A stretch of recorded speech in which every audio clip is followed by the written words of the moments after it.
Assalamualaikum warahmatullahi wabarakatuh. Anak-anak kami kelas 11, kita ketemu lagi ini di video kelarutan dan KSP bagian yang kelima ya. Nah, pada video KSP dan kelarutan bagian kelima, kita di sini akan mempelajari pengaruh adanya ion sejenis terhadap kelarutan. Nah, yang dimaksud dengan pengaruh ion sejenis terhadap kelarutan begini. Misalnya, kita ditanya, di mana AgCl lebih mudah larut. Nah, ini ada air, ini ada larutan HCl misalnya. Ini ada air, ini ada larutan HCl. Kita mau melarutkan AgCl ke dalamnya. Yang jadi pertanyaan, di mana AgCl lebih mudah larut? Dalam air atau dalam HCl misalnya. Nah, sebelum kita jawab soal ini, saya berikan ilustrasi yang lebih mudah kita pahami. Misalnya dalam kehidupan sehari-hari, ini ada air. Ini air murni, ini air murni. Lalu di sini ada air tebu. Nah, air tebu itu anak-anak kami tahu ya, itu air yang berasal dari perasan tebu. Nah, jadi kalau ke dalam air atau air tebu ini kita mau melarutkan gula. Di mana gula lebih mudah larut? Lebih banyak bisa larut? Dalam air atau dalam air tebu? Ya, tentu jawabnya dalam air. Kenapa nggak dalam air tebu? Karena dalam air tebu itu sudah ada gula. Adanya gula di dalam air tebu itu menyebabkan gula tinggal sedikit lagi yang bisa larut.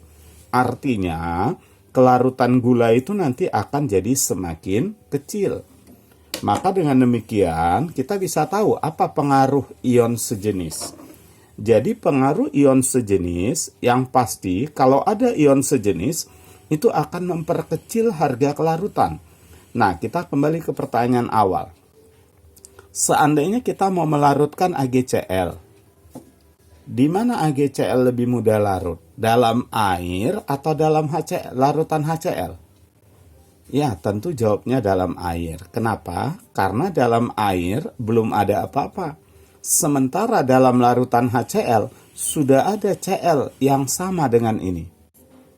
Jadi adanya ion sejenis itu akan memperkecil harga kelarutan, ya.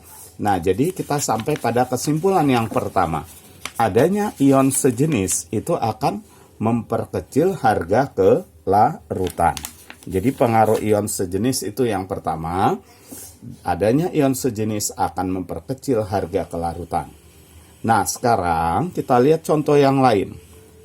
Misalnya, ya, ini saya misalkan ada air. Ya, ini ada HCl, ya, ada HCl. Ini ada HCl. Nah, sama-sama HCl. Cuma HCl yang ini konsentrasinya 0,1 molar, HCl yang ini konsentrasinya 0,2 molar. Kita mau melarutkan AgCl. Nah, di mana AgCl paling mudah larut? Ya, pasti dalam air dibanding yang ini ya, karena ini adanya ion sejenis. Jadi kalau ada ion sejenis, itu akan memperkecil kelarutan. Berarti kalau kita larutkan AgCl ke dalam air dan ke dalam HCl, maka AgCl lebih mudah larut dalam air daripada dalam HCl. Sekarang pertanyaannya kita balik. Di mana AgCl paling sukar larut? Yang pasti jawabannya bukan dalam air, tentu di dalam salah satu dari yang dua ini. Nah, gimana cara melihatnya? Nih saya kasih analogi lagi, ya. Saya misalkan ini ada air. Ini ada air tebu. Air tebu, ya. Ini yang berikutnya ada lagi misalnya air tebu. Nah, kita mau melarutkan gula. Di mana gula paling banyak bisa larut? Sudah pasti dalam air. Nah, paling banyak. Kalau ditanya, di mana gula paling sedikit bisa larut? Tentu salah satu dari dua ini. Gimana cara mengetahuinya? Seandainya di dalam air tebu ini sudah terkandung, kita misalkan 50 gram gula. Dalam air tebu yang ini sudah terkandung 150 gram gula misalnya. Maka bisa dipastikan di sini gula sedikit lagi bisa larut. Kenapa? Karena sudah banyak di dalam gula. Berarti gula yang bisa masuk tinggal sedikit lagi. Yang bisa larut tinggal sedikit lagi. Nah, apa kesimpulannya? kesimpulannya, semakin besar konsentrasi ion sejenis, maka kelarutannya makin kecil. Nah, ingat tuh, makin besar konsentrasi ion sejenis, kelarutan makin kecil. Jadi kalau ditanya di mana AgCl paling sedikit bisa larut, atau di mana kelarutan AgCl paling kecil, dalam HCl 0,1 molar atau dalam HCl 0,2 molar. Nah, ingat, semakin besar konsentrasi ion sejenis, maka kelarutan akan semakin kecil. Jadi, AgCl paling sukar larut di antara tiga ini adalah di sini. Kenapa? Karena konsentrasi ion sejenis di sini paling besar. Jadi, kesimpulan yang kedua, semakin besar konsentrasi ion sejenis, maka kelarutan akan semakin kecil. Jadi ingat ya, makin besar konsentrasi ion sejenisnya, maka kelarutan nanti akan semakin kecil. Jadi itu pengaruh ion sejenis. Semakin besar konsentrasi ion sejenisnya, maka kelarutan suatu garam semakin kecil. Baik, sekarang coba kita lihat langsung contoh soal yang berhubungan dengan teori ini. Nah, ini contoh soalnya, kita lihat ya. Jadi ingat, ini tadi kesimpulan yang kedua. Semakin besar konsentrasi ion sejenis, maka kelarutan semakin kecil. Kita lihat contoh soal ini. Kelarutan garam BaSO4 akan paling kecil jika dilarutkan ke dalam larutan yang mana, katanya. Nah, jadi kelarutan BaSO4 akan paling kecil kalau dilarutkan ke dalam larutan yang mana? Yang pasti jawabannya bukan dalam air.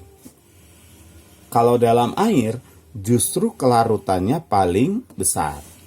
Ingat, kelarutan garam BaSO4 akan paling kecil kalau konsentrasi ion sejenisnya paling besar. Berarti di sini, di antara larutan ini A sampai D, mana yang konsentrasi ion sejenisnya paling besar? Yang dimaksud dengan ion sejenis itu adalah yang ada Ba-nya atau SO4-nya. Cari yang Ba-nya atau yang SO4-nya paling besar. Nah, itulah kelarutannya paling kecil. Coba, kalau yang A kita lihat, ion sejenis di sini adalah SO4. Berapa konsentrasi ion SO4 di sini? Maka SO4 di sini adalah 0,1 molar. Kenapa? Ini dia, 0,1 molar. Jadi, inilah konsentrasi SO4-nya, 0,1 molar. Kalau yang B, nah, apa ion sejenisnya yang sama dengan ini atau ini? Yaitu SO4. Nah, berapa konsentrasi SO4-nya? Ya, SO4-nya ini langsung 0,2 molar. Itu dia, ya. Lalu yang berikutnya, apa ion sejenis di sini? Yang sama dengan Ba atau SO4 adalah Ba. Berarti di sini ion sejenisnya adalah Ba2+. Berapa konsentrasinya? Ya, 0,15 molar. Nah, 0,15 molar. Lalu yang ini, apa ion sejenisnya yang sama dengan Ba atau SO4? Ya, SO4. Berapa konsentrasi ion SO4 2- di sini? Maka jawabnya adalah 0,1 dikali dengan 3. 0,3 molar. Nah, yang ini tadi 0,1 dikali 1. SO4 ini kan 1 ini indeksnya. Nah, kan 0,1. Ini 0,2 dikali 1. SO4 indeksnya 1. Nah, 0,2. Ini 0,15 dikali 1. Ya, 0,15. Yang ini 0,1 dikali indeks SO4-nya 3, 0,3. Nah, di antara A sampai D yang konsentrasi ion sejenisnya paling besar adalah dodol. Nah, inilah dia jawabannya, ya. Oke, itu cara mengetahui di mana konsentrasi ion sejenis yang paling besar. Sehingga tahulah kita, disitulah kelarutan BaSO4 paling kecil. Nah, berikutnya, gimana kalau kita mau menentukan konsentrasi dalam ion sejenis? Nah, ini kita pelajari langkah-langkah untuk menentukan konsentrasi dalam ion sejenis. Ya, jadi misalnya adik-adik diminta menentukan kelarutan PbCl2 dalam larutan HCl misalnya. Nah, maka langkah-langkahnya kita ikuti aja ini. Ada 4 langkah. Langkah pertama kita ionisasikan terlarutnya. Nah, terlarutnya itu biasanya itu yang kelarutannya ditanya. Ya, yang kelarutannya ditanya itulah terlarutnya. Langkah kedua, misalkan nanti kelarutannya sama dengan S. Kita misalkan kelarutannya nanti sama dengan S. Nah, baru langkah ketiga kita ionisasikan pelarutnya. Nah, untuk apa pelarutnya kita ionisasikan?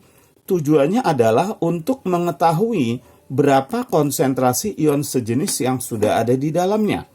Sama seperti gini, seandainya adik-adik ditanya, berapa banyak lagi, berapa gram lagi gula yang bisa larut dalam 1 liter air tebu misalnya. Nah, misalnya ditanya seperti itu, berapa gram lagi gula yang bisa larut dalam 1 liter air tebu? Seandainya kelarutan gula dalam air itu 500 gram per liter, misal ya.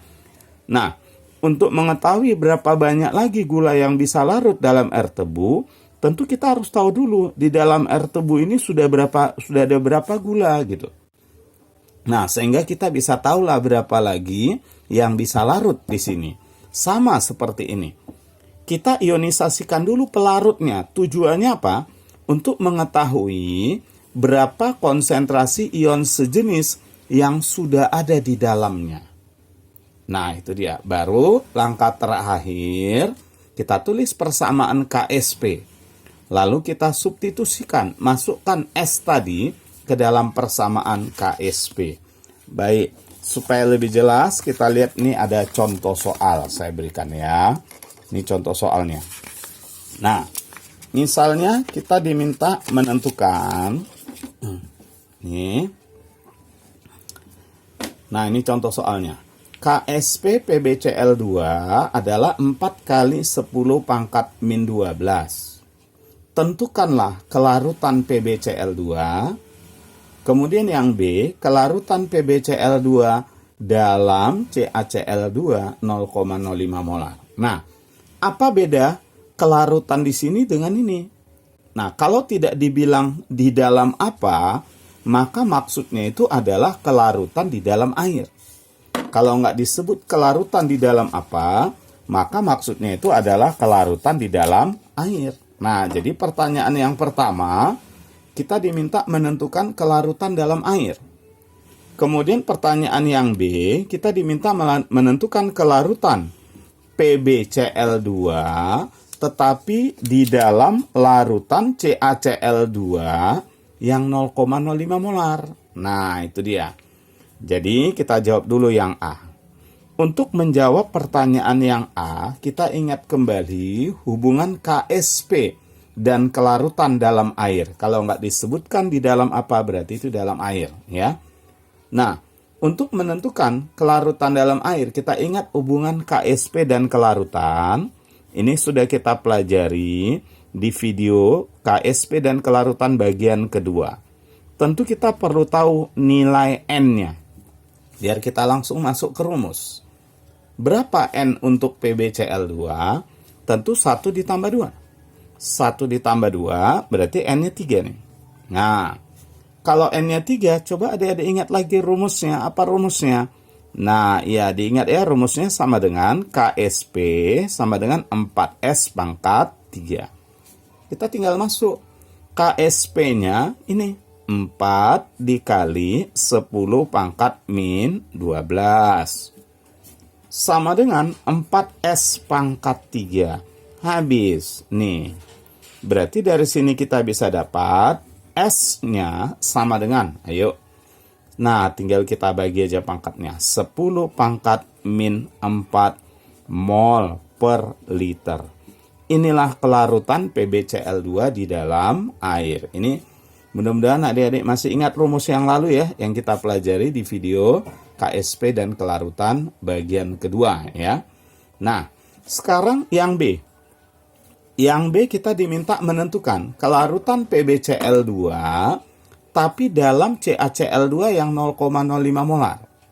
Kelarutan PbCl2 tetapi di dalam CaCl2 0,05 molar. Nah, antara PbCl2 dengan CaCl2 ada ion sejenis. Apa ion sejenisnya? Ya, ion sejenisnya Cl-. Untuk menentukan kelarutan dalam ion sejenis tadi, kita udah pelajari nih, ada 4 langkahnya nih. Nah, ini langkah-langkah yang tadi ya, menentukan kelarutan dalam ion sejenis. Langkah pertama, ionisasikan zat terlarutnya dulu. Langkah kedua, misalkan nanti kelarutannya S. Langkah ketiga, ionisasikan pelarutnya untuk mengetahui berapa konsentrasi ion sejenis di dalamnya. Dan langkah terakhir, tuliskan persamaan Ksp, lalu kita substitusikan S ke dalam persamaan Ksp. Baik, kita lakukan langkah-langkahnya ya. Langkah pertama, ionisasikan terlarutnya. Siapa terlarutnya? Lihat, PbCl2 dilarutkan dalam CaCl2. Berarti kesimpulannya terlarutnya PbCl2. Maka pertama ionisasikan PbCl2. Nah, kalau ini kita ionisasikan, hasilnya apa? Pb2 plus ditambah 2Cl-.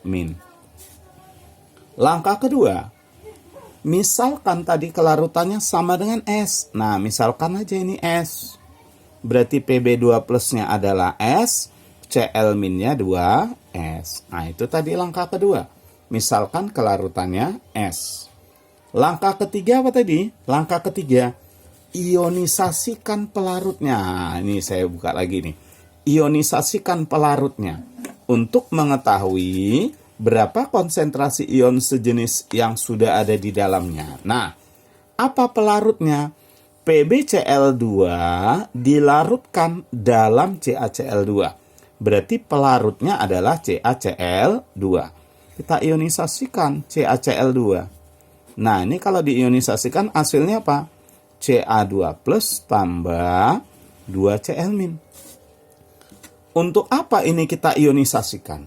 Nah, untuk mengetahui berapa konsentrasi ion sejenis yang sudah ada di dalamnya. Sama seperti tadi, kalau kita mau melarutkan gula ke dalam air tebu, ya syaratnya kita harus tahu dulu berapa gram gula yang sudah ada di dalam air tebu. Sehingga tahulah kita berapa gram gula lagi yang bisa larut. Nah, ini kita harus cari Cl-nya. Nah, gimana cara menentukan Cl-nya? CaCl2-nya 0,05 molar. 0,05 molar itu adalah 5 kali 10 pangkat min 2 molar. Kalau ini sudah ada sekian molar, tentu karena perbandingan 1 berbanding 2, berarti konsentrasi Cl- di dalam larutan ini sudah ada sebesar 2 kali dari sini. Coba kita hitung. 2 kali dari 5 kali 10 pangkat min 2. Tentu 2 kali 5, 10. 10 kali 10 pangkat min 2, 10 pangkat min 1 molar. Nah, kalau sudah tahu kita konsentrasi ion sejenis di dalamnya, kita masuk langkah keempat. Langkah keempat, kita tulis persamaan Ksp. Nah, ini ya.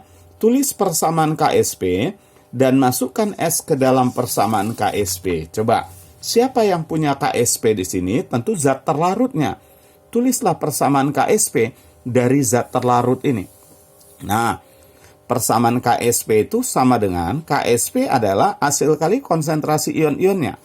Berarti konsentrasi ion Pb2 plus kita kali dengan Cl- pangkat 2. Nah, kita tinggal masukkan. Ksp-nya udah tahu. 4 kali 10 pangkat min 12. Jadi, untuk mengetahui kelarutan dalam ion sejenis, modalnya kita harus tahu Ksp dulu. Di sini Ksp-nya udah ada, tinggal masuk. Pb2 plusnya S. Nah, Cl-nya, nah di sini Cl- ada 2. Ada 2S dan ada 10 pangkat min 1. Ingat, yang kita masukkan kalau ada ion sejenis, masukkan yang dari pelarut. Kenapa yang dari pelarut kita masukkan? Karena yang 2S ini nilainya sangat kecil sekali dibanding ini, sehingga kita abaikan saja. Yang dari zat terlarut yang masuk, itu yang bisa larut sangat sedikit, maka kita abaikan. Terlalu kecil dibanding ini, diabaikan. Jadi, Cl-nya adalah 10 pangkat min 1 pangkat 2. Dari sini kita bisa dapat nilai S-nya 4 kali 10 pangkat min 12 dibagi 10 pangkat min 2. Jadi jawabnya adalah 4 kali 10 pangkat min 10 mol per liter. Jadi kita bisa bandingkan. Di dalam air, dia 10 pangkat min 6. Di dalam larutan CaCl2, 4 kali 10 pangkat min 10. Bisa dikatakan, ini 1.000.000 kali lebih kecil dibanding ini. Hampir 1.000.000 kali lebih kecil dari sini. Nah, itulah dia kesimpulannya. Semakin dalam larutan yang ada ion sejenis, kelarutan akan semakin kecil. Jadi adanya ion sejenis itu akan memperkecil harga kelarutan. Baik, ini ada contoh soal yang terakhir. Nah, ini saya berikan contoh soal terakhir, kita lihat. Ya. Jika kelarutan ZnOH2 kali dalam air 10 pangkat min 5 molar atau mol per liter, tentukan kelarutan ZnOH2 kali dalam larutan BaOH2 kali yang pH-nya 12 tambah log 5. Nah, adik-adik di sini yang pertama kita harus lihat. ZnOH2 kali dia dilarutkan ke dalam larutan BaOH2 kali. Antara ZnOH2 kali dan BaOH2 kali ada ion sejenis. Apa ion sejenisnya? Ion sejenisnya adalah OH-. Nah, itu ya. Kelarutan dalam ion sejenis. Tadi saya katakan, kunci untuk mencari kelarutan, modal pertama kita harus tahu KSP. Nah, di soal ini, KSP ZnOH2 kali belum ada. Berarti kita harus tentukan. Dari mana kita tentukan?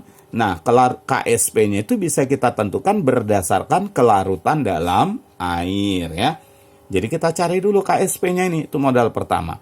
Karena ZnOH2 kali, ini nilai N-nya adalah 1 ditambah 2, nilai N-nya adalah 3, maka KSP, kita ingat lagi rumusnya, kalau N-nya 3, 4S pangkat 3.